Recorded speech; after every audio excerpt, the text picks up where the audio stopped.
Good morning, everyone. Welcome to our July Accelerate.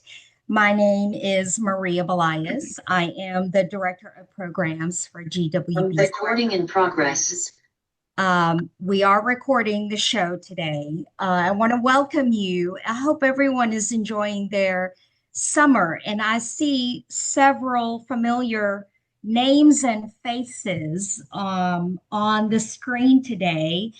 If you would, please type your name, the name of your company, and where you are calling or joining us from today, because we like to see whether you are coming from North Carolina, South Carolina, or Georgia, because we do serve all three of those states. Also, do follow us on social media. We are on Facebook, LinkedIn, and Instagram. And if you are going to post today about this program, tag us at GWBC Live. And I already mentioned to put your information in the chat. And then also use the chat today. If you have questions or comments about what's going on during the course of the show, don't hesitate to put some information in there. I just want to make a couple of comments about the Accelerate and where the context of this online programming and where it comes from. It really does come from you, the WBEs. Every year since I've been here, which has not really been that long, it's been 2 years, we like to poll our women-owned businesses about topics that matter to you and subjects that you want to hear about that could be helpful for you. And so the polling or the surveying is about to come in a couple of months. And I want to encourage you to be on the lookout for that survey. And mastering the art of negotiations was one of those topics that earned 4 or more points on that survey last year. And we recognize that negotiating is something that's really important to you because you never know who you will be partnering with, whether you're going to be negotiating with a major corporation or a government entity, or perhaps another weebie that you're teaming with or in a joint venture with. Finding a fair platform is important no matter what. So we hope that you will gain some great insights from the panel today. Also, I want to take a moment to introduce our small but mighty team in my department of programs and events. Sitting in Charlotte, North Carolina is Sherelle McNair. Sherelle, you want to say hi real quick? Morning, everyone. And also Saeed Nobari, who sits in Atlanta, Georgia. Good morning, everyone. Glad to have you all with us today. Thanks for joining. Thank you both for your hard work and the support you provide behind the scenes. And now what I would like to do is share a little bit of an anecdote that's happening for me personally. I have with me this summer a young Agnes Scott College student who is living with me this summer as she works a summer internship job, and it is a paid internship. However, the summer intern employer has now offered her a full-time position. It is her first full-time job. And they provided her the compensation package just last night. Anyway, last week we had our rehearsal with this negotiation panel. And I channeled all of the information that I learned from this panel onto this young woman as she reviewed her compensation panel, Chef Maria. And I will have you know that she has 401k matching. a relocation package and an additional few $1,000s for her first annual salary. and and I think she got like a couple of more days on her PTO. And so I want you all to know that this is an amazing panel that you are about to get today, because I was able to utilize some of the things that I personally learned just from the rehearsal from this group. And you have an amazing moderator with you this morning. Chef Maria Kemp is one of our not so new weebies anymore. Chef was certified what a couple of years ago now, Chef, right? Mm-hmm. And she started out in that DEI space. And she is a chef by trade, which is why she's called Chef Maria. And what I thought was so fascinating about her trade is that she was leveraging her talent as a chef and aligning it with facilitating in HR and people management in that DEI space. And when she first came to us at GWBC, she immediately jumped in with both feet and started getting involved, became a speaker right away. I saw her right away at the BMW Diversity Exchange event, got involved with our Accelerate Committee, and as you can see, is now moderating today. And in light of the recent climate that we are in, has since then pivoted her business, and she is now in the caregiving business. And if you will take a moment and look her up in LinkedIn, and she can tell you a little bit more about where she is now with her caregiving business. She recently participated in our North Carolina POP and did an excellent job in articulating that pivot. And that's also some of the things that we do at GWBC is to kind of help our women-owned businesses navigate pivots. And so Chef Maria is such a shining example of how she has managed to do that in these interesting times. And she will introduce the panel, this stellar panel that we have today. And so now I'm going to turn it over to you, Chef. Thank you very much for moderating today. Absolutely. I'm so excited to be here. I went to bed at 9 o'clock last night. So everybody, I am geared up and ready to go. And I don't even have kombucha to drink this morning. Good morning, all my beautiful weebies and special guests. I'm so excited to be here. And you are in for a treat. We have a powerhouse panel lined up for you. And I think this conversation is going to be one that's going to go viral on social media. We know there are plenty of challenges that you come across as a business owner, regardless of how many zeros or commas you have to the left of the decimal point in your bank account. Drop a fire emoji in the chat if you know what I'm talking about. So we've designed this session for you so it is relatable to every weebie. Oh, that's right, we're called WBEs now, no matter what stage you're at. Because really, who couldn't benefit from mastering the art of negotiations, whether it's for your personal life or your business life? So we're going to help you with your mindset so you can be a rock star too. Whether you're a solopreneur landing your very first contract, or whether you're scaling up and sitting across a scary procurement team for a Fortune 100 company, don't worry, we've got you covered.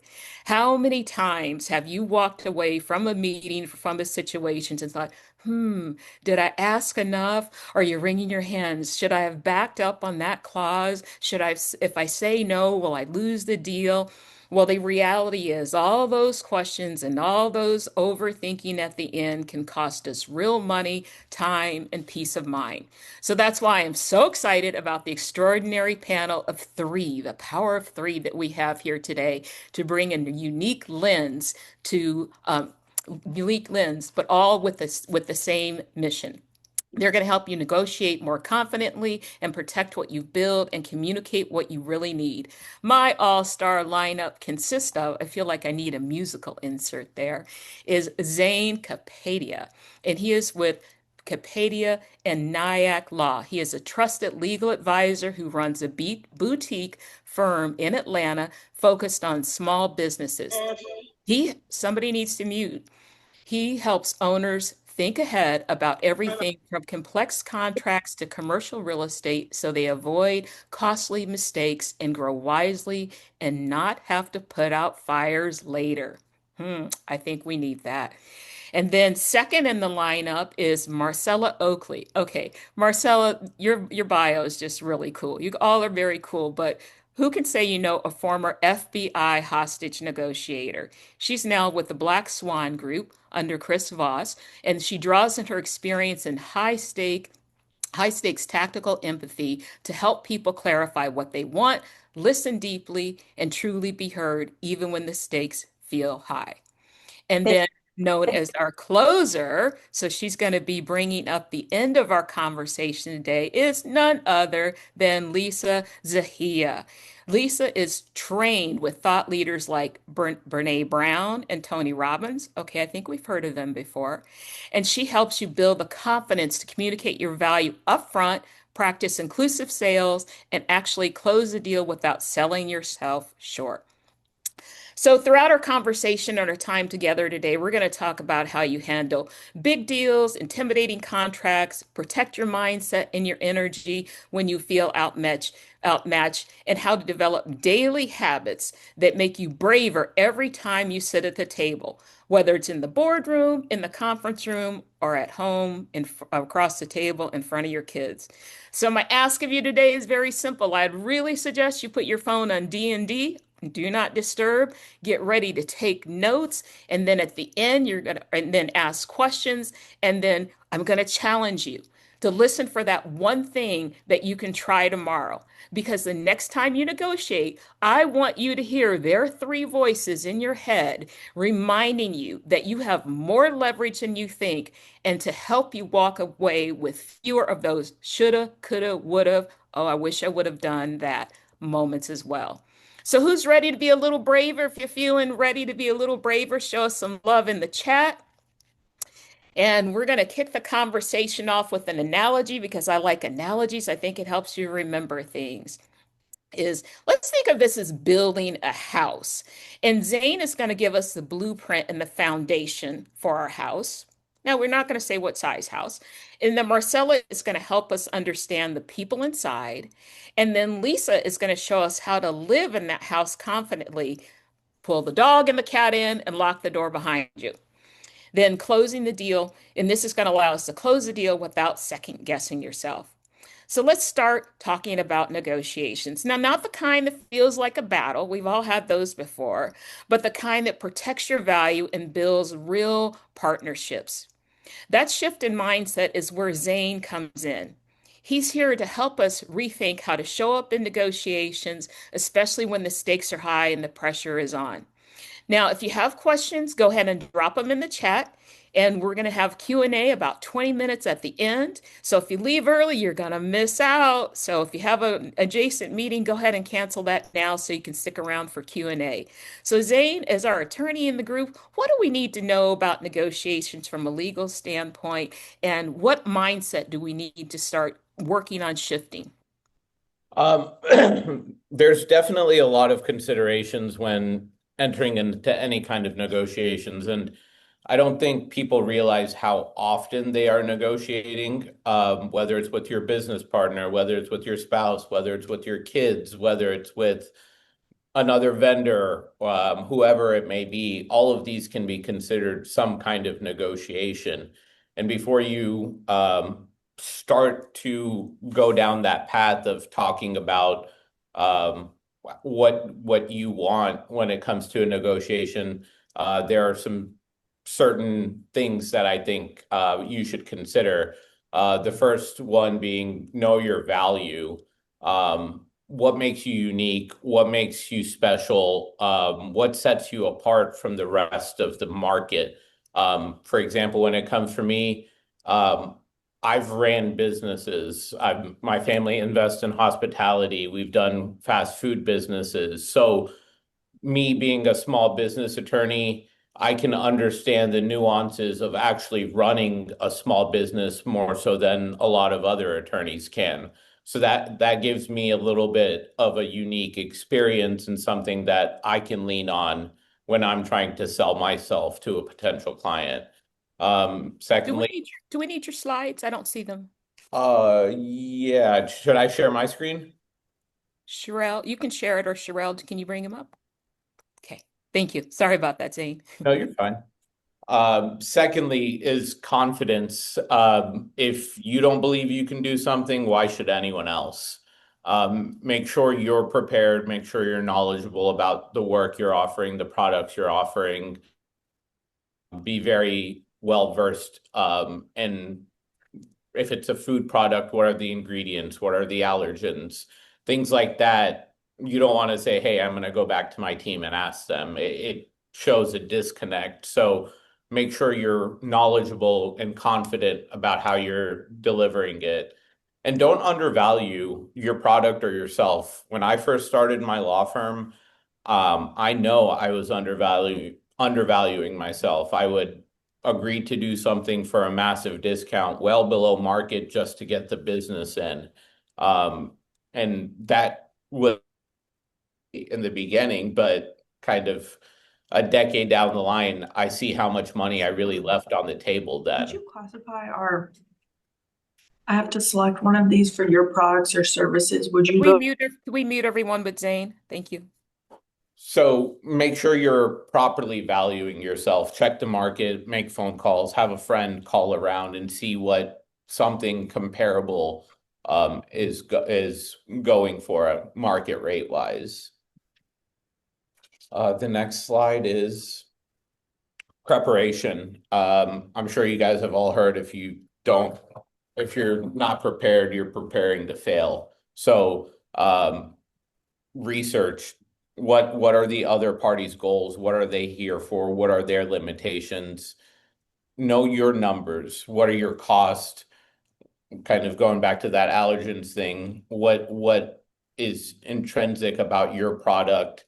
What are your margins? And at what point do you need to walk away? A lot of times we get to the table and we're so desperate to close the deal, we make a bad deal. But if you're house shopping, you know where your budget is. Don't go into a house that costs $15 million if your budget is $1 million. Really understand what you're doing and have backup plans. If this doesn't work out, which way are we pivoting to? Be prepared because business is very dynamic and fast moving. If you don't get the shot, someone else is going to get it, but you'll have other opportunities. So not closing a deal sometimes can be a blessing in disguise, but you have to know when to walk away from the table. Aim for a win-win outcome. A lot of times I talk to clients and they really want to get the best bargain for their deal, but not really appreciating the position that the other side is in, especially if this is kind of an ongoing relationship. If you win, I win, we all win, that's going to keep that relationship alive and growing. There's not always just the monetary consideration, but a lot of times, and I feel like this, when people call us for help, they don't realize that attorneys have personal lives too. Whether it's getting married, whether it's going on vacation, whether it's constraints with children. I had a closing last week and it was scheduled for Monday. I get an email Monday morning at 5 a.m. from the other attorney saying that her kid is sick and that she won't be able to close today. Not the end of the world. We closed 3 days later, no harm, no big deal. But kind of just being compassionate with her and saying, hey, I hope your kid is okay, goes such a long way in building that relationship that you can't put a value on that dollar. But understand that there are instances where you will want to win the other side. But when you're doing business with someone, when you're doing business with a business partner, with your child, with your spouse, it's not going to be a win-lose situation. You want everyone to win. So go into it with that mindset that even if you win the battle, did you just lose the war? That's not worth it when it comes to business. Really take some time to understand what the other side's pressure points are, what's important to them. Is it bottom line dollar? Is it like the promise of delivering on time? Maybe they've been jaded by a previous vendor who said they were going to deliver 100 widgets on time, and they got their widgets 3 months later, and it caused a whole bunch of issues. So if time is a major consideration, make sure you understand that. And positive experiences lead to referrals and growing business. Makes things a lot easier. Just remember that when you're trying to squeeze every blood out of the turnip, sometimes it's better to make sure that there's another transaction rather than winning that one deal. Be willing to walk away. A lot of times when we start businesses, we are so excited. We are ready to be the next billionaire company with series of funding, just going off and having things go according to plan. In my life, 99% of times, things never go according to plan. So where are you willing to draw the line? I've seen people make bad investments, but instead of cutting their losses and figuring a way out, they throw more good money after bad money. So when you're thinking about starting your business or when you're growing your business, where can you draw a line in the sand that this is all I can do? You don't want to mortgage your house. You don't want to take out hundreds of thousands in credit card debt and end up in a position where your business isn't sustainable and you've got this mountain of debt that is going to continue even if the business doesn't. So think when you're starting a business, what's our exit plan? If your exit plan is an exit on sale, 5 years, 10 years, wonderful. But what about in 10 years when your business is still kind of in the infancy stage and you've worked very hard for 10 years? At that point, it may be better just to kind of cut your losses and move on to another opportunity. But if you don't think about that at some point in your business cycle, you're not going to be able to recognize when that time to pull the plug comes. Desperation is never a good place to negotiate from. Kind of going back to when I had started my practice, I felt desperate. I was wanting to take all the work I could that walked into the door, whether I was a subject matter expert, whether they were paying clients, no matter what, I was willing to do it because I felt like I needed that revenue, but it wasn't worth the hassle. Looking back at it, I should have valued myself better. I should have not wanted to take everything, but I didn't do that market research to see what the market value of a business attorney who helps with leases or commercial real estate really was. So I didn't do the preparation that I hope everyone else does. Saying no to a bad deal or a bad client or a bad relationship makes all the value in the world, especially for your mental health. Sometimes you can see the writing on the wall when someone is asking you for some work and you know that this person's going to be a pain. But when you're desperate, you're willing to take anything rather than valuing yourself. So be sure you're aware that it's okay to say no. There's a lot of money in the economy and a lot of people willing to pay you. Don't just jump at the first thing. And define your deal breakers. A lot of people want to get into deals that require a lot of time and energy, but are you willing to sacrifice that time from your kids' lives? Understand that if that's your priority, then it's okay to say no. The value of time with your children and your family, it's immeasurable. So understand and know what kind of your boundaries are. All right. This is one I find myself in with a lot of other attorneys and businessmen in general. Listen more than you talk. I love to listen. When I'm listening and you're talking, you're giving me the information that I need without me having to do anything. So if I can go into a negotiation, not say anything but 10 words, it's going to probably a pretty good outcome because they're providing the information and ammunition I need. So when you're in those conversations, make sure you use open-ended questions. There's a time for pointed questions when it comes to numbers and cost and time frames and stuff. But when you're trying to understand the other side's perspective, broad strokes, open-ended questions will answer with what's important to them, and it's your job to recognize that. So broad questions, let them talk, hear everything. Avoid making assumptions.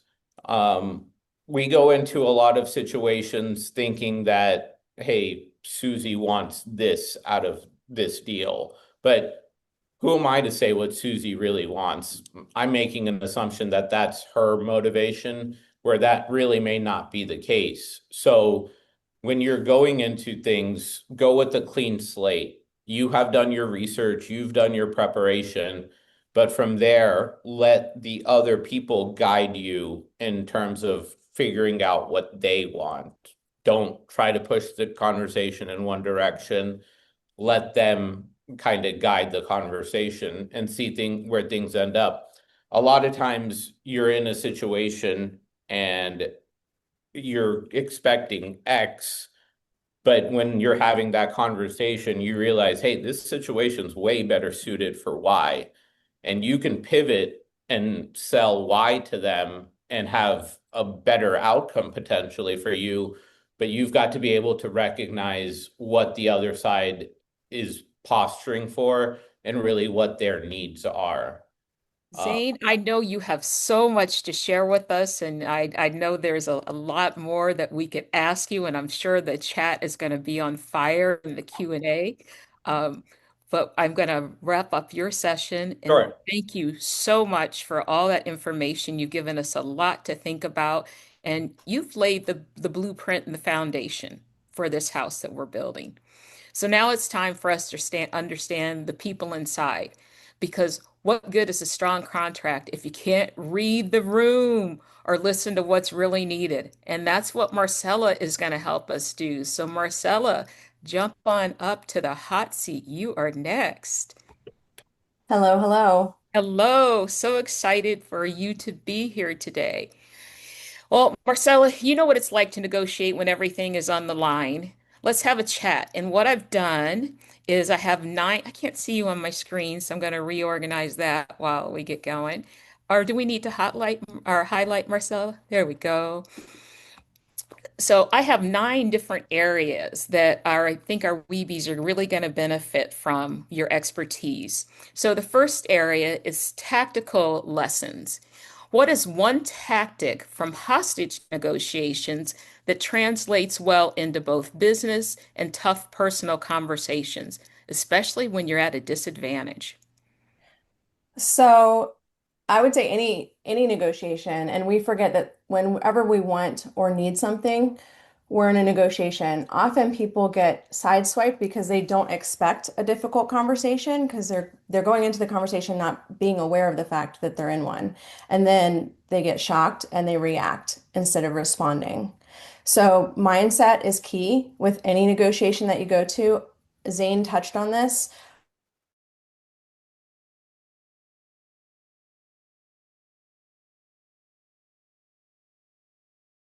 We have all of these assumptions.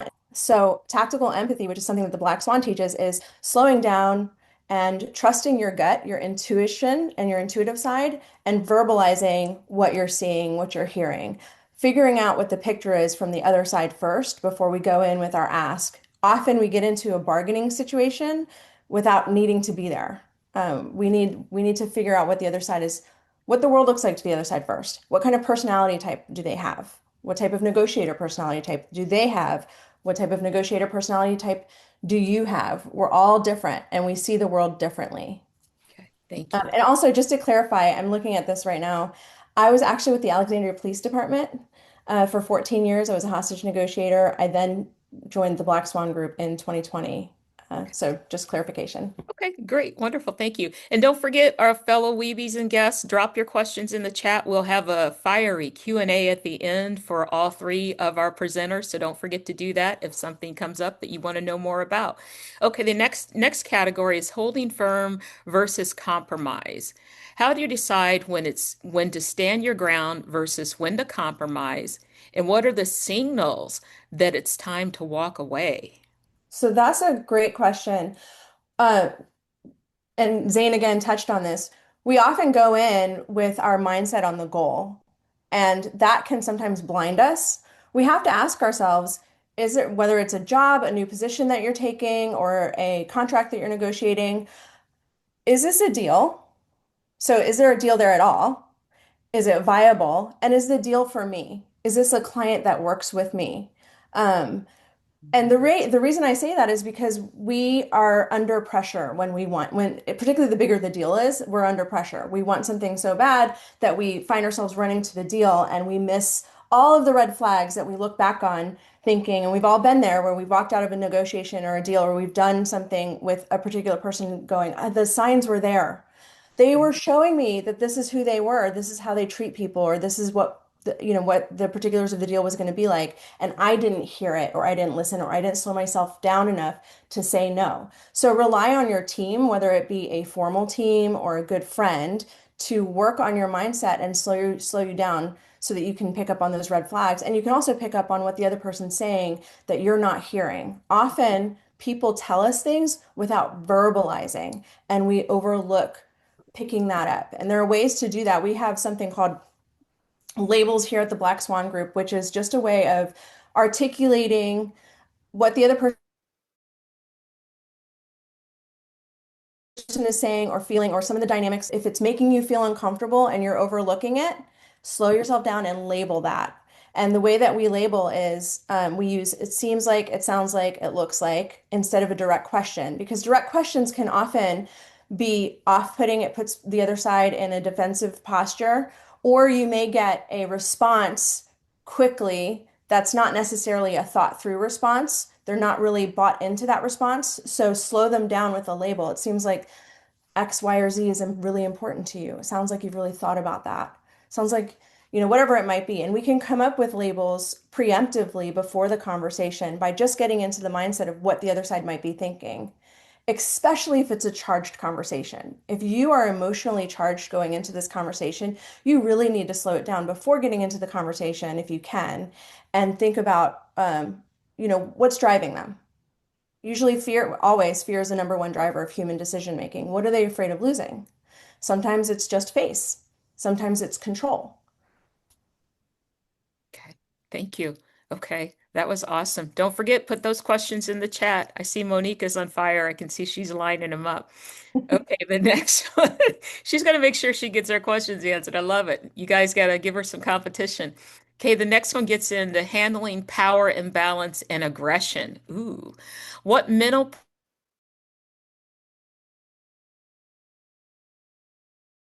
preparation helps you when you're facing someone with more aggressive behavior in the moment? Great question. So we get attacked because either we're not listening, the person feels that we're not listening to them, they're under pressure that we haven't identified, or it's manipulative. This has worked for them in the past. And you have to think to yourself, this all goes back to getting curious. Realistically, often assertive, we have in the Black Swan Group, we have categorized people into 3 different negotiator personality types. You can actually look on our website to learn more about that. There is a negotiator personality type that we call the assertive. And assertives are often blunt and to the point. They're goal oriented. They're great on teams. All of our personality types are great for different reasons. However, and I'm an assertive myself, we can come off as not listening, too blunt, pushy. And some assertives use that to their advantage because there is another negotiator personality type that'll just accept it. Relationship is important to them. They don't like being yelled at. And an analyst, where information is important to them, an analyst will just disengage. They're not going to engage with someone who's just screaming at them because it's not productive. The nice thing about our skills is that if you engage in tactical empathy with all 3 negotiator personality types, peel back that onion. What's driving this person to scream at you, right? And instead of going at it and engaging assertively back, if you slow the conversation down, if you're more aware of your tone and you label them, it seems like you have a reason for asking that, especially for those uncomfortable questions. If someone asks you something, we often respond and we're right back in that bargaining mindset. Well, let's get curious. I want you to rely instead on curiosity. Curiosity. Why are they asking me this? Why are they acting this way? What's driving them? What pressure are they under? What feelings, what emotions are driving them? What are they afraid of losing? And then start labeling those things. Okay. Love that labeling. That is awesome. You're dropping the gems. I love it, Marcella. You had your kombucha for me this morning. I've got to try kombucha. I've never had Oh, that it before. is so good. It is so good. Okay, the next category, and hopefully we'll get through all 9, but I'm going to go through them. But you're giving us gems, so I don't want to cut anything off. Getting information. How do you break through stonewalling to uncover real information, and what subtle cues or gaps do you listen for that most people miss? So people give you cues and give you information without verbalizing that information. So I'm going to do a little experiment with you, Maria. If I'm doing this in the meeting, what message am I sending you without sending it to you verbally? Yeah, you're closed off, you're pushing away, um, you're shutting down, or you're defense.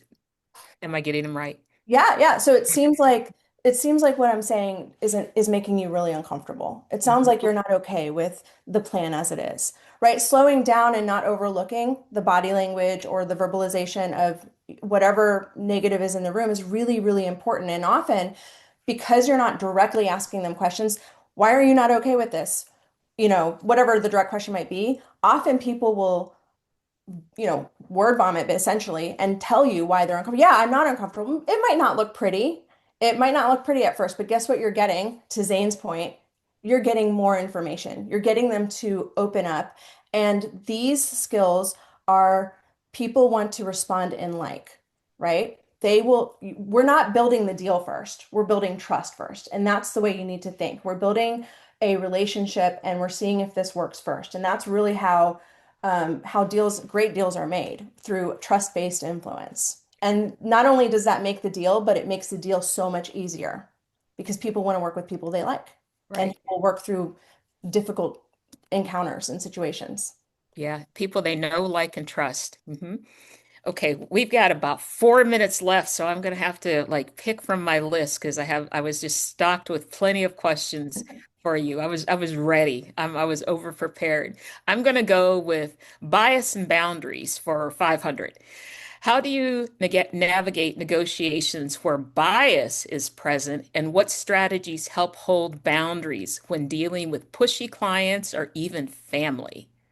And family is really difficult because we have these assumptions that family understands us already. And so we're even let down even more when we are shocked by the bias or by the uncomfortable, the way that we've been treated. Um, I want you to remember that articulating the way someone else feels doesn't necessarily mean that you agree with them. It's important that you still articulate it, even if it makes you feel uncomfortable. Look, I was a detective. I was an SVU detective. I specialized in interviewing suspects who specifically hurt children, unfortunately. In order to gain trust in those interviews, I needed to show them that I understood the world as it pertained to them. I didn't, it wasn't comfortable. Don't agree with it at all. Don't agree with their perspective at all. This wasn't about me. And that's when you're in a difficult negotiation, particularly with family. I have children, particularly with your kids. It's about what it looks like to them. Often, and I'll use our kids as an example, often kids say, well, you're just still not listening to me. You're still telling me what to do, or you haven't heard a word that I said, because it's hard for us to agree with them or to look as though we think we're agreeing with them because we're labeling how they feel. You probably feel really disappointed in the way that that conversation went or the way that I treated you, even though you don't agree with it. You need to tell them how they feel so that they can go down from up here listening to rebut to down here, oh, they understand the world with everything that I'm dealing with. So now I'm ready to listen to them. But we can't get them to listen to us or hear our opinion or even sometimes think logically if they're so charged and triggered that they're listening at the lowest level as opposed to the highest level. Wow. Okay. That's awesome. Okay. I need you in my back pocket. All right. We've got 2 minutes left of your session. So I'm going to jump to these questions. I call them decline-worthy questions, to model boundaries. Because as weebies, okay, WBEs, we often run into situations where we want to tell somebody, no, I can't do that. We want to basically tell them to buzz off, but we have to do it professionally. So I'm going to ask you a question. I want you to answer, to help our weebies be able to shut somebody down or basically to say no nicely. Okay, so here's my question. Can you walk me through your full strategy or process before we sign anything? Mm. Sounds like you have a reason for asking that. Is it that easy? Well, what am I getting? How would you normally respond to that? Wow. Okay.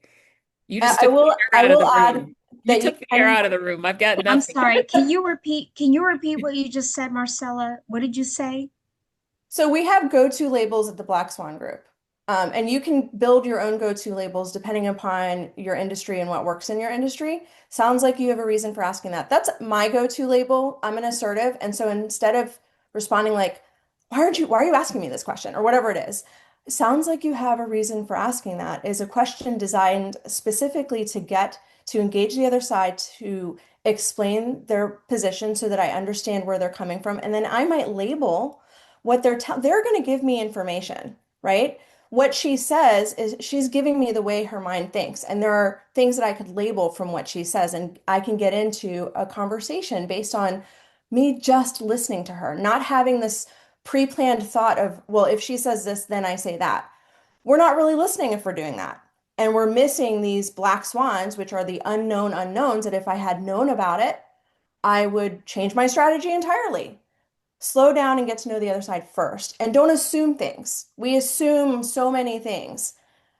This is not about you. It's all about the other side. It's deference to the other side and understanding what they're thinking, where they're coming from, what pressure they're under, why they feel this way. I Mm. want to know everything.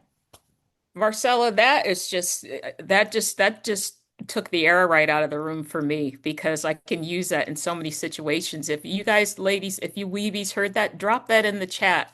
So it sounds like you have a reason for asking that because we need everybody to have that one in their back pocket. Well, Marcella, thank you so much. I have more questions, but I want to be respectful of our time and make sure that we have time in Q&A and we can come back to it because I know they're going to light up the Q&A with tons of questions. So now we've got the blueprint foundation. Now, thanks to Marcella, we know how to really hear and connect with people in the house. But you can't just build it. You have to live in it with confidence. Lock the doors behind you, pull in the cat and the dog, and own it. And that's where Lisa, our closer, comes in. Lisa, show us how to finish the deal and make it yours. Hey y'all, I'm Lisa Zahiya, and I'm excited to be here. I am a coach and a consultant who works in sales. I've been a professional salesperson for over 20 years, and y'all, you can tell I'm from the South. Y'all, I am on a mission to help female business owners sell more and sell better, because when you stand in your value and you make enough money, it changes the voice you have in the world. It changes your personal safety. And I'm obsessed with that. But I have a question for y'all. We don't have to read my bio, but I have a question for y'all, which is today's all about negotiation. Have you ever been in a situation? I'm going to talk to sales. Have you ever been in a sales situation where instead of negotiating with the person in front of you, the person who's interested in buying from you, you're negotiating with yourself? You're thinking, oh, maybe they're going to think I'm too expensive. Maybe if I take $500 off, I'm going to feel more comfortable saying that. So tell me in the chat, have you ever been negotiating with yourself instead of negotiating with them? Oh, yes, yes, yes. It's super normal. And what I'm going to do today is go through 3 areas that will allow you to sit with confidence in yourself and begin to negotiate with people. I believe in ethical, permission-based sales and negotiating from that point.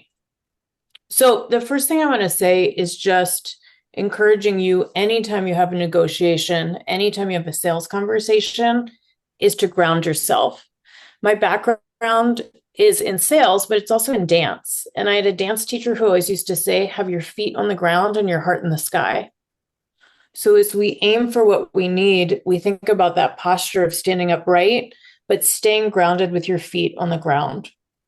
So the place to start for me is, and for all of you, is take a minute to take a breath before any of this starts. If you need to remind yourself of your own value, please do, so that you can make it about them.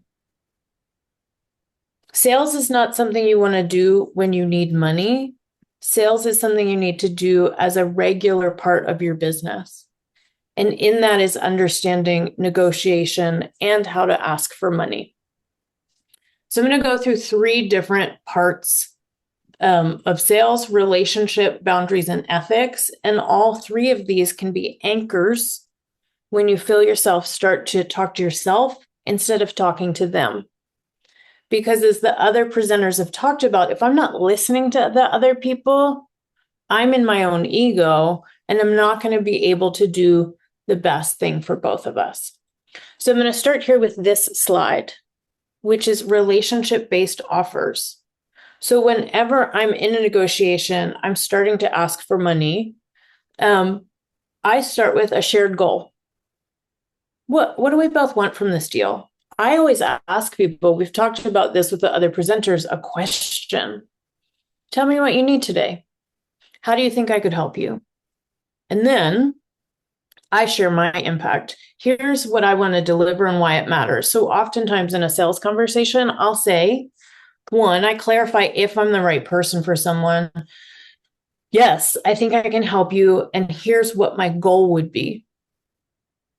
And then within that, we align expectations. So this is a lot easier if we both know we're talking about the same thing. If I'm talking about going to get tacos and you want to go get Italian food, we're going to hit heads. So do we want the same things? And what you're seeing is a lot of questions, and then confirm a buy-in. Is this the right fit for you based on what we discussed? So the first thing we're going to do, if we're starting to think about when we're negotiating with ourselves, is step out, look at the other person, and start to ask them a question. So create the relationship by just reiterating shared goal, shared impact. Make sure you're talking about the same thing. That is the most important thing on this slide, is align expectations. As a coach, people will come to me and be like, oh, you're going to make me more money. And I'll be like, no. We need to change your expectations. I'm going to support you and you learning how to do that. And then confirm the buy-in. Is this the right fit based on what we discussed? Are you sure you want to do that? Ask questions, ask questions, ask questions. So step 1 is define the relationship. And just like any healthy relationship, we need consent and boundaries. So can I go to the next slide, please? So how do we hold our boundaries? So first of all, state your terms clearly. I would also say in sales is like state delivery clearly. This is when you can expect these things from me. This is, does this sound good? This is the timeline. And as Zain talked about, like, these are the times you can and can't talk to me. So honor your limits. This is a really important thing in sales, is that good sales doesn't mean getting money. Great sales means getting a correct amount of money and then for the honest thing that you can deliver. Because great sales means the person will refer to me, talk about me, and buy from me over and over. So in that, I need to be honest. And this is something that I often say is, I want this to feel good for both of us. Tell me about your concerns. Tell me about, especially if I'm doing something that's a very high price point, what are your questions? What are your concerns? So we can talk about it.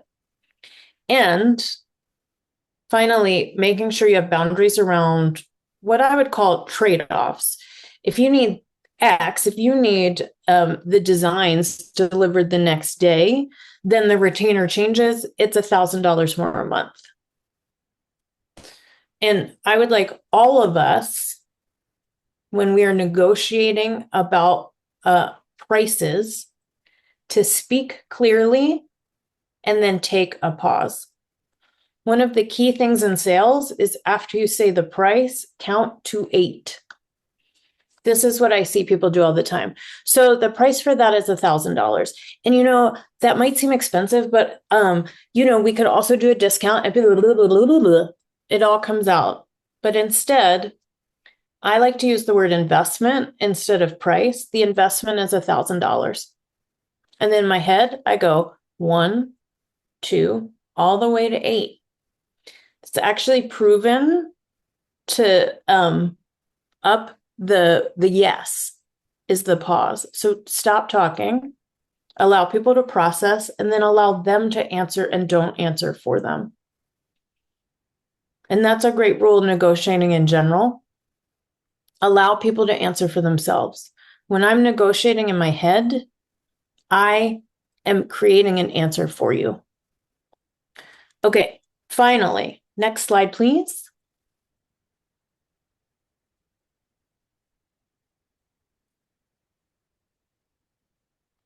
Let's talk about ethical sales or ethical negotiation. So in life, consent is key. It is also key in sales and negotiating. So I always say, how does this feel? Let's confirm it right now. You can say, here's what can happen if we move forward today. I'll send over the agreement, but you have to be clear about what happens next. Also, this is just a business tip. Don't drop the ball right after you sell something. Go full force with the onboarding. Make the people feel excited that they just bought from you. I see people all the time, they sold something, they're so excited, and then they don't do a great onboarding. They don't make the people feel good about becoming your client. If now isn't the good time, let's talk about when it will be. Do you have any questions? Is there a time I can follow up with you? So ask for consent, but close the deal. Say the thing, ladies. So I often will say, if somebody's like, oh, I don't know, maybe not right now. I'm like, can I call you in 2 months? I ask for permission. Can I send you some examples? And if somebody says I need to think about it, what do I always do? I always set a time to talk to them. No problem. I'll call you on Tuesday. What time is good? Because if not, we've all experienced it. Somebody sounds like they're going to say yes, and they disappear off into the ethers. So always set a next time to call and always ask permission. When you sell ethically, you sell over and over. So deep breath, feet on the ground, heart in the sky. Know your own value, negotiate with them, not with you. Set a relationship, set boundaries, and then ethically close. And then get that money in the bank account, y'all. Like, good.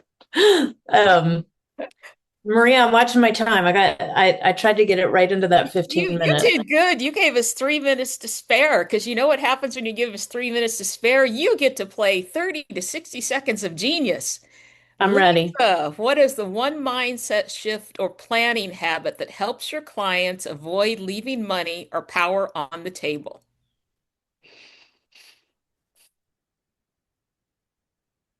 That they're worthy of the money that they're going to charge.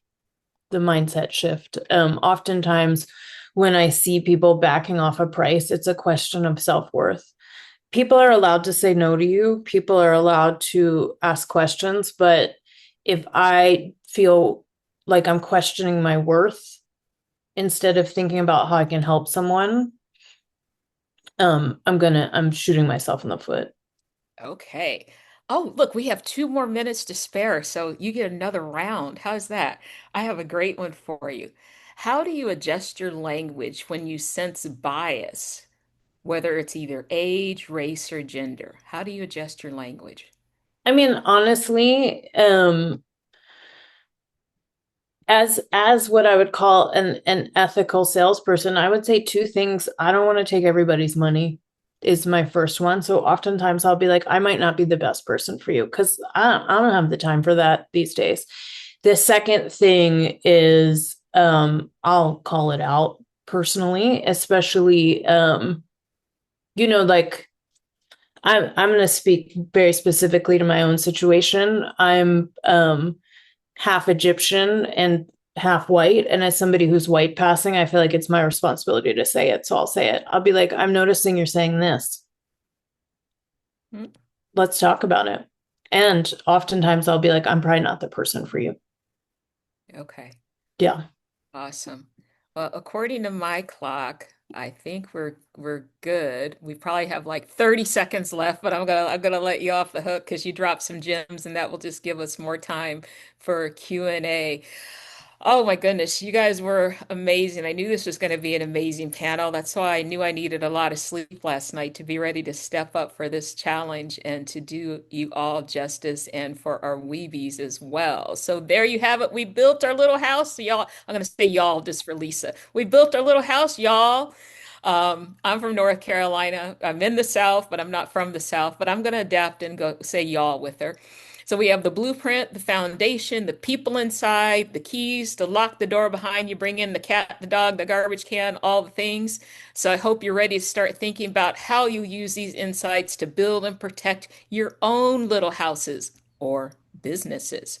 I want to thank my illustrious all-star panel again. Show them some love in the chat. Let's drop some fire emojis, the boom one, whatever you've got to thank them for all their time and expertise today. And now we are going to transition to Q&A. And I know Saeed Nabari has been monitoring the chat. I think Monique Russell may be leading the chat with questions, but I hope you gave her some competition because we've got 20 minutes for them to drop even more pearls of wisdom that are going to revolutionize you professionally and personally. Saeed, what do we have? So I've been perusing through the chat. I guess while everyone kind of marinates on the great content we've just had shared. The first one I have here is for Zain. It's what is the most common business issue small business owners come to you to mediate?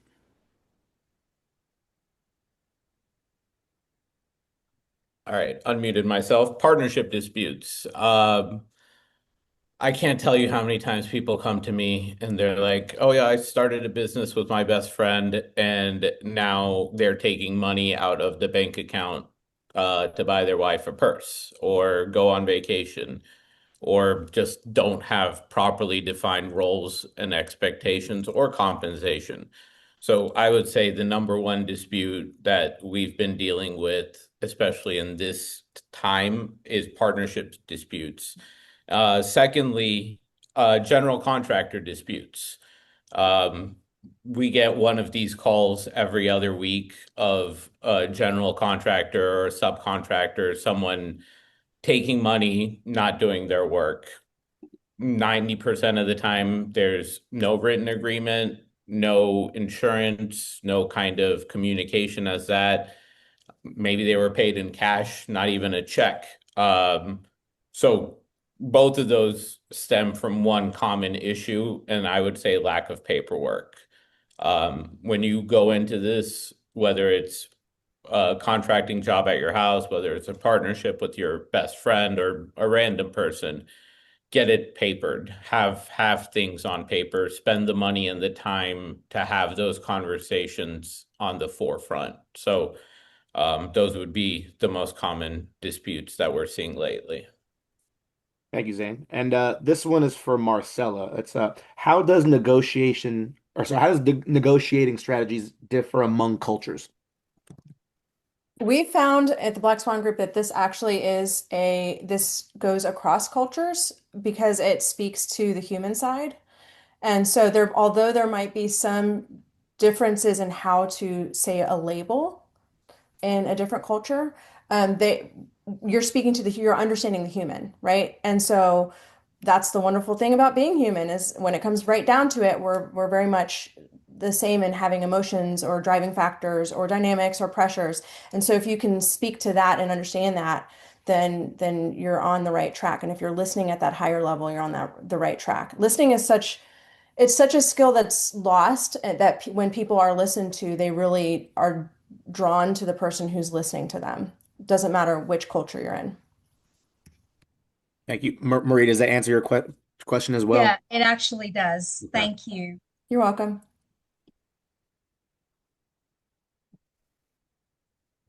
I'm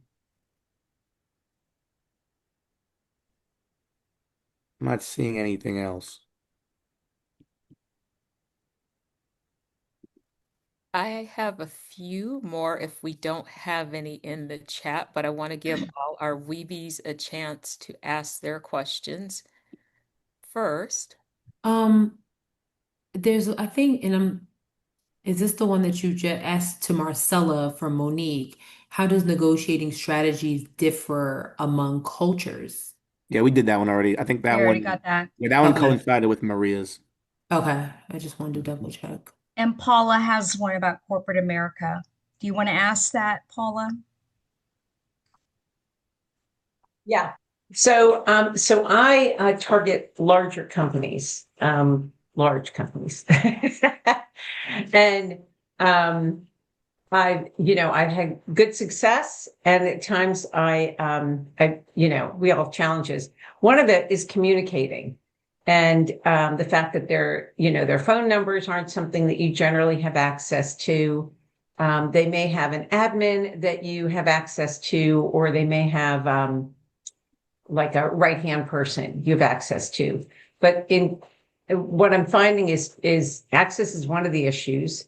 One of the ways, quite honestly, I've overcome a bit of that is from my sales days. I was in pharmaceutical sales back in the day. We would drop off goodies, just like little.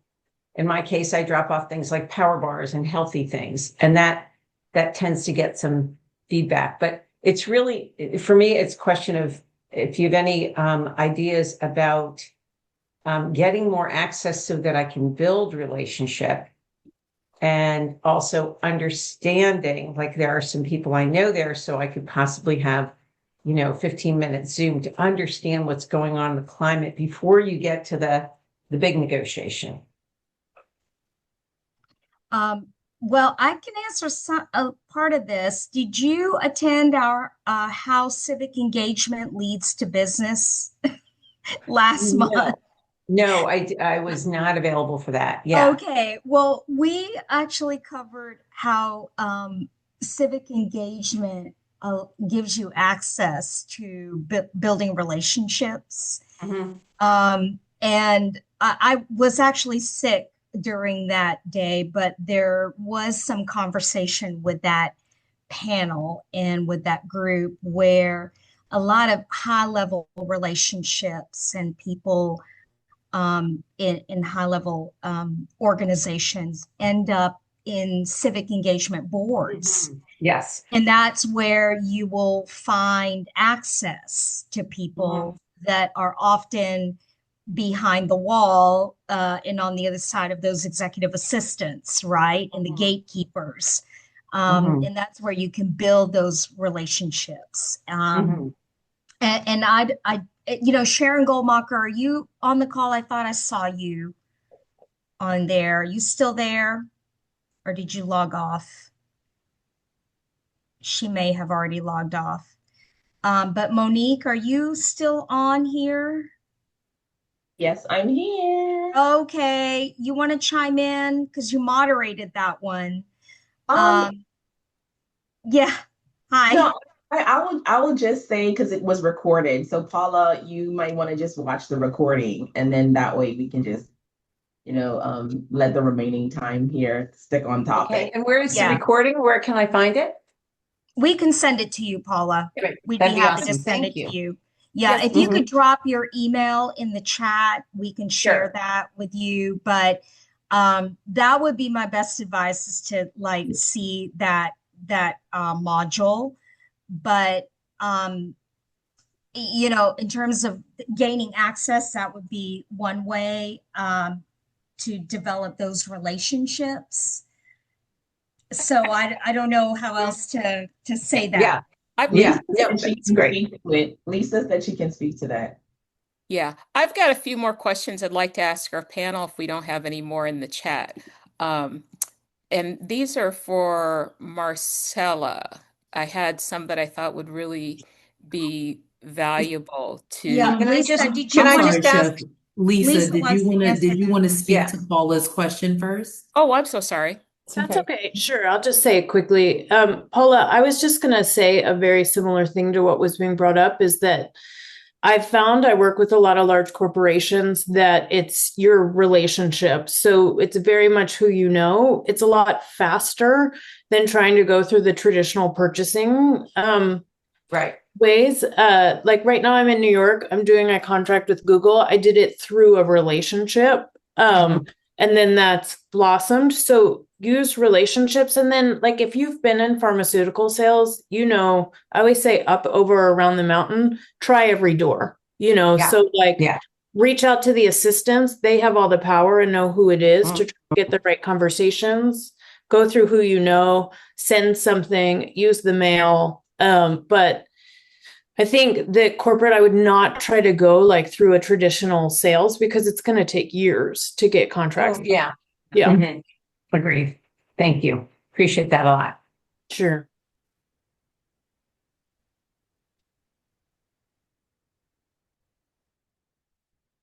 Are there any more questions in the chat? This looks like I think I'm reading this from Linny. She's asking about changes in negotiation over the phone with no visual cues versus in-person negotiations. And Lisa, I'm not sure if you meant to respond to that one. Sure. Not if I'm reading this correctly. Yeah, I can speak to it. What I would say is if it's not available in person, I do try to get on Zoom so you can still have some visual cues. I think if you're on the phone, obviously you're just going to rely on voice. I personally also advocate for getting into the right state, standing up, and making sure that you're focused. And then, like if it's not possible to be on Zoom, just leaning into voice clues. And again, just listen as much as possible. Thank you. Not seeing any else. I have a question. A lot of times when you're engaging with corporate entities, and they said, like Zain talked about paperwork and all that other stuff, you have your paperwork as a small business owner for, documenting the agreement and scope of work and all that thing. But a lot of times they have their own templates and they have their own, extensive paperwork as well. Do you have any recommendations on how you go about engaging with their paperwork? Even, it's their process, and a lot of times, they have to follow their legal procedures, etc. Any advice on negotiating terms and conditions from the paperwork that they provide?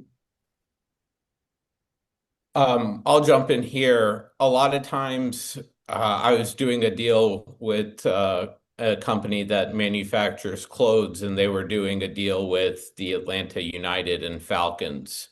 Would we have loved to go in there with our paperwork and say, hey, this is what we would like to use? That would have been great. But in those situations, you're almost beholden to just using their documents. You're not going to get the deal when you try and get it done with your documents. But that's when you need to rely on kind of your professionals around you. It is kind of a big cost to keep an attorney on retainer and help you with those engagements, but it's a lot better to spend that money and understand what your obligations are compared to your documents, and see what margins you can push in on when it comes to their paperwork. Everyone's paperwork is drafted in a way that favors them to some degree, obviously. So where can you kind of cut around the edges in their language to get at least what you're looking for, and what's a red flag in there that they can arbitrarily withhold payment for any reason? You want to make sure that a clause like that is at least fleshed through, where they have to pay you for the products that you've delivered that are not disputed, and maybe withhold that portion of the products that are disputed. So even within the language that's there, you may not get everything that you're trying to get, but it's worth it often to kind of cajole the language in a way that gives you a little bit more flexibility while still being able to make the deal. And ultimately, you want to make the deal, especially with someone who's got that much leverage and that much kind of pull. But at the same time, you don't want to get into a position where you've advanced labor pay, you've advanced cost of goods, and you're paying interest or financing things like that because you can't get paid on the back end. So you're going to have to work with their documents, but take the time to really understand what those documents say. Thank you, Zain.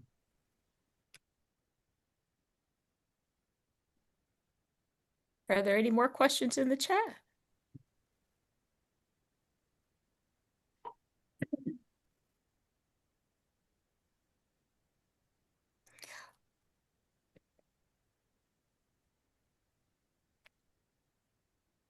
I have one, if there aren't any in the chat. Saeed, is there anything? I want to give all our weebies a chance to ask what they need to know. It looks like everything I'm seeing so far. Okay. I have a decline-worthy one for Marcella so she can give us some new language on how to say no, because I think this is something that we've all run into before, where a client says, we don't have a budget for the first part of the work, so they basically want you to do it for free. So if you can do it for free, we'll bring you back later for paid work. So some people have this assumption that we shouldn't be assertive or can't be assertive. You can be assertive. It's how you're assertive. You want to infuse that assertion with tactical empathy. We have something called phases of no at the Black Swan Group, and it's just letting them down slowly. You want to start with the first phase, which is, I'm sorry, there's just no way we're going to be able to do that. And then if that doesn't work, you want to get into, it's basically saying no without saying no. That just doesn't work for us.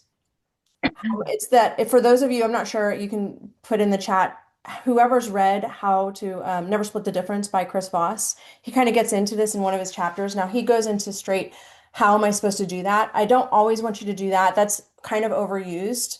But it lends to the phases of no. And then you get back to the end, which we hope you don't have to go there. Often people accept the no before the last phase, which is just, you're probably going to think that this is just a deal killer for me. You're probably going to hate this. No, right? And we're going to bluntly say no at that point. But you want to get into phases of no. And we teach something called accusations audits at the Black Swan Group, which is a preemptive label. You want to always audit the other side. What are they thinking? What are they feeling? Or what are they going to feel when you place that ask or that negative on them? I'm in real estate. I also am in real estate. So when it comes to compensation, I'll audit them. This is probably going to be a deal killer for you. My compensation is X or whatever it might be. Lisa spoke to dynamic silence. We also teach dynamic silence. We often step on ourselves when we throw out skills. We'll say something, we'll respond, or we will label the other side, and then we talk because we're nervous. We have to remember that other people do the same thing. When silence is used, there's 2/3 of the population that will fill that silence because they feel that they want to connect and that it's an uncomfortable space and they're going to fill the space to connect, or they feel that they need to place information in there, that it's their opportunity to put information into that space. There's that third portion of the population that is an analyst and they just like to think through their answers. That's the data-driven personality type. They need the dynamic silence. So when we're stepping on them and we're filling that space for them or we're peppering them with questions, they shut down and they're not going to really fully answer us. So use that dynamic silence to your benefit. Use it to get more information. Okay, I have one more scenario for you.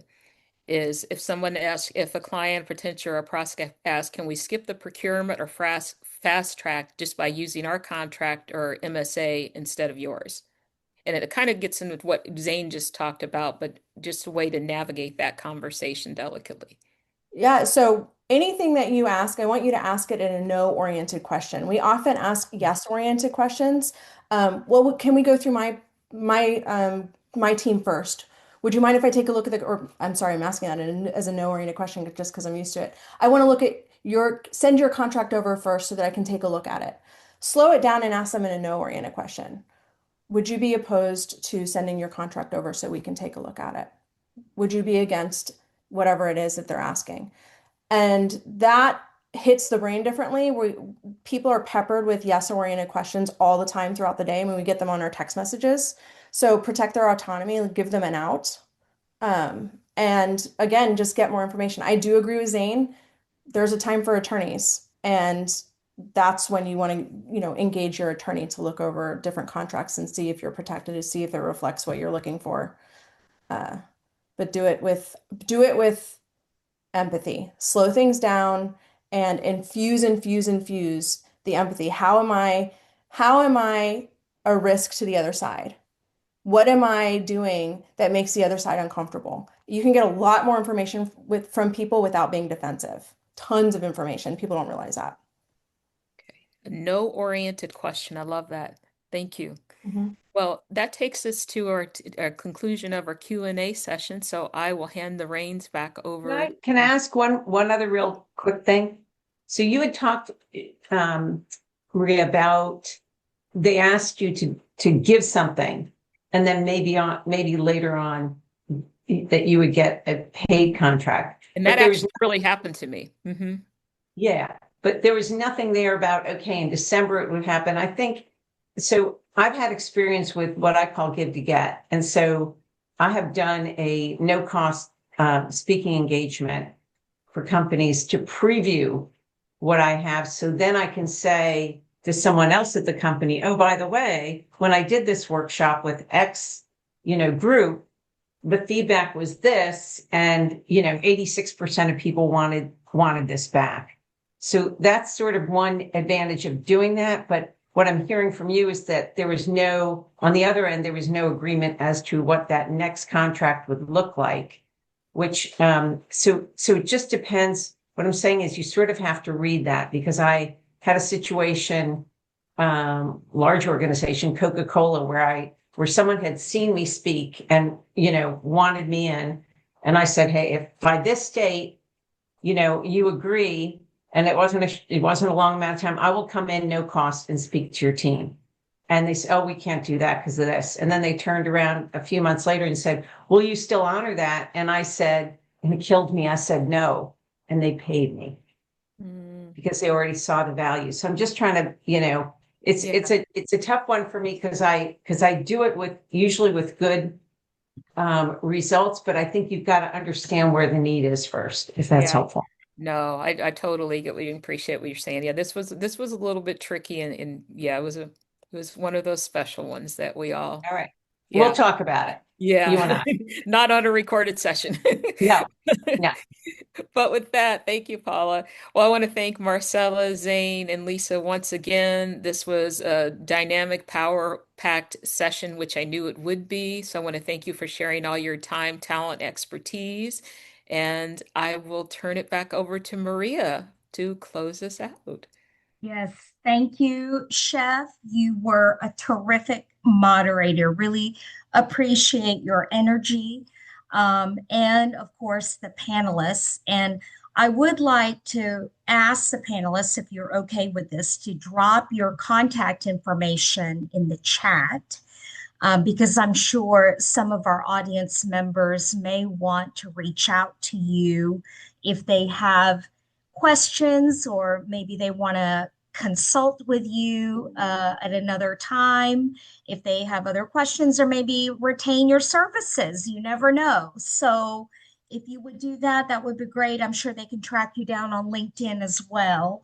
But we have, as you know, an incredible group of people behind the scenes who work on our Accelerate committee. And this is a list of our committee members on Accelerate. And I want to take a moment to really highlight two additional people on this committee, and that is Karen Weeks and Jackie Kibler. Karen, are you still on with us, or maybe you had to log off? But Karen and Jackie helped secure our panelists today, and I just want to give them a special shout out today.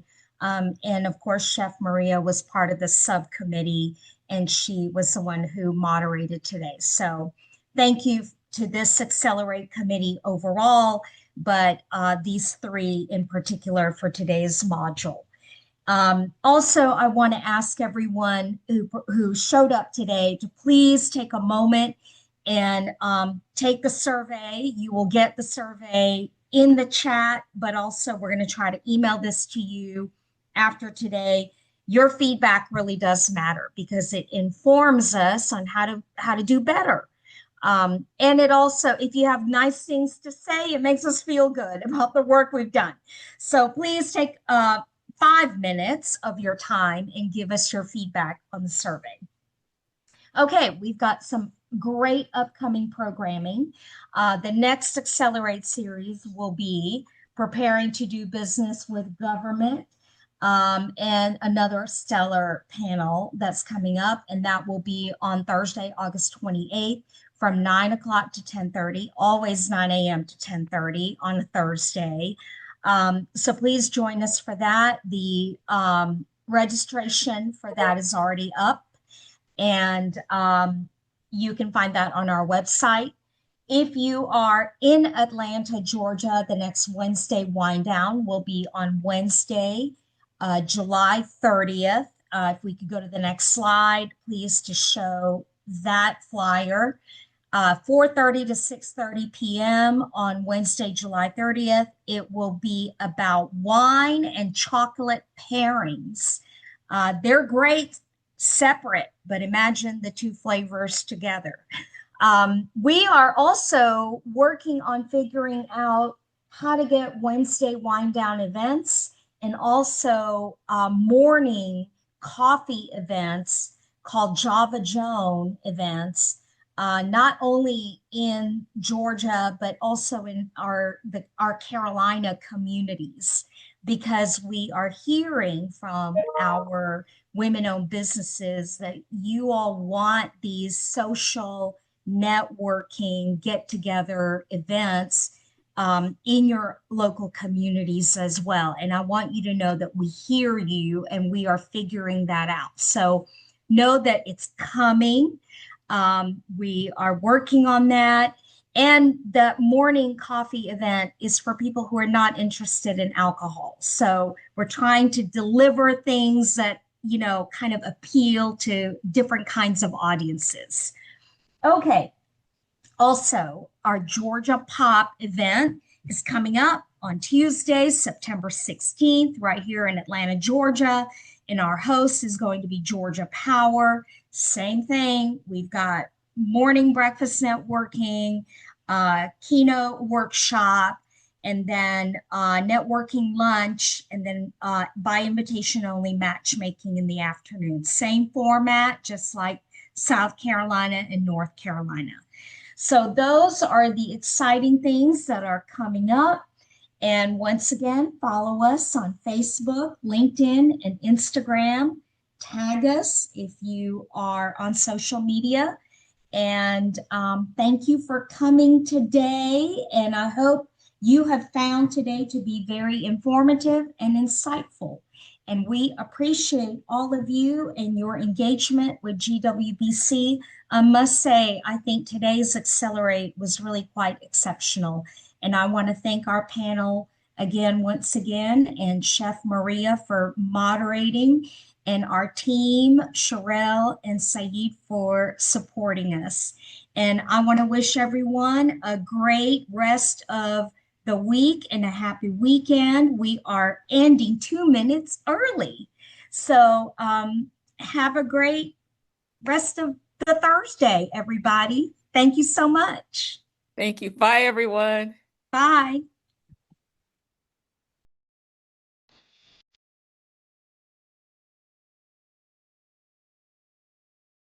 Chef Marie, I'm going to reach out to you. You're right near me, aren't you? Yeah, I just did Hunter's book. Oh, yeah. Let's get together. I think Yeah, I've you got got your... my phone number, don't you?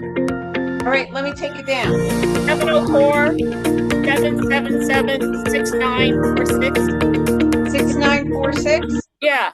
I'll call you right now when you're